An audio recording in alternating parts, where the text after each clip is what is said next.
Any recommendations for busy students that have a sense that yes, uh, I should be doing something outside of coursework to build up my resume, to build up my experiences, but how do I find the time? How do I make the time? How do I prioritize things that aren't, that exam, that lab report, Yeah, that type of thing? that's a good question. I think, you know, there's two great times to do a startup. One is when you're young and you don't have any responsibility, and one is when you're my age and luckily your kids are hopefully, launched so that you don't have to worry about them all the time.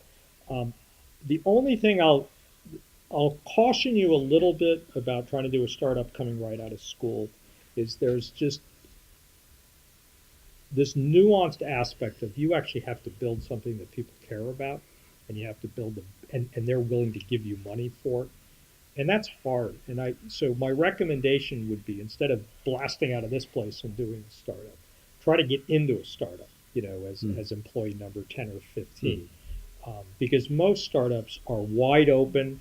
Um, you know, you'll you'll hear everything. There's complete transparency, mostly because founders tend to yell and scream a lot, so it's easy to hear from down the hall. But get in there and try to pick their brains, and they'll tell you everything. There's just this sort of immediate openness that mm. good entrepreneurs have. The problem is, how are you going to find those jobs? And that is the challenge. And you guys are at a disadvantage because you're here, and most of the startup companies are in Boston or California. So it's a lot easier if you were at Stanford, and a lot easier if you were at BU. But it's still worth doing. Um, the the thing. Is there anybody from Career Services here? No. Okay, I can No. say this. No one in Career Services is going to help you at all. They don't know anything about it, and why should they? Right? It's a bunch of small companies. It's just way too much effort for the fact that maybe they'll place someone there every 10 years. So you have to do that on your own, and you just have to contact people like me, and it's going to take 20, reach out 20 times. But our philosophy around hiring is you just have to impress us as being someone who you're interested, you want to work at a startup, you like what we do, and we'll hire you for an internship, for a co-op, an entry level position. I mean, we've literally like been in like the checkout line and Stop and Shop and struck up a conversation with a cashier and hired the cashier on the spot and said, we have no idea what we're going to do with you, but we like you. You're conversational. You seem like you don't like what you're doing and you want to do something else. We'll bring you in and try it out. But yeah, see if you can figure out how to get a job in a startup. But sadly, you're at a disadvantage being here, so it's going to take more effort.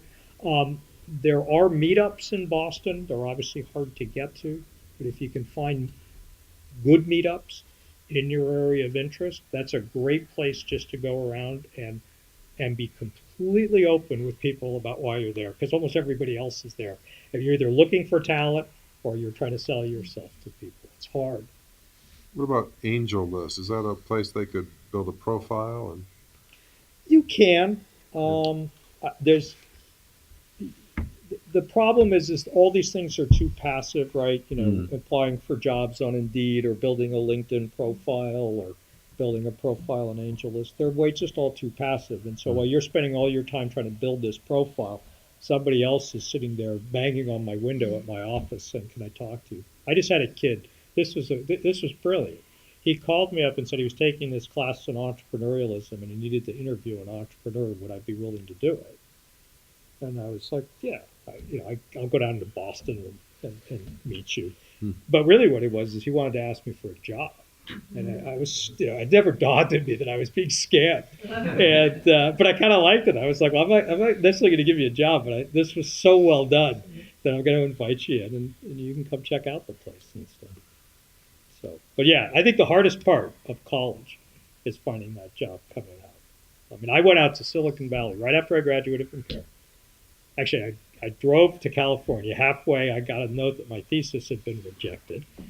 And it turned out I didn't do the cover page on what Oh. was acid-free paper or something, Oh. and so it got rejected. So I made a change. Actually, had my dad print it out for me on acid-free paper. Put a $20 bill inside my thesis that may still be there in the library, and drove out to California. And I literally just went, just banged on doors until I ran across somebody, and I went out there and I was trying to sell myself as an engineer and saying, and they were like, you don't know how to program, you don't really have any experience. And then there was one guy who I gave a resume, and he said, "Wait a second, you've taken a lot of math courses. I like math majors," and hired me on the spot. So it's just pure luck. Well, being a math major is evidence of being a little bit crazy. So I get the point. That's a good thing to look for. Yeah.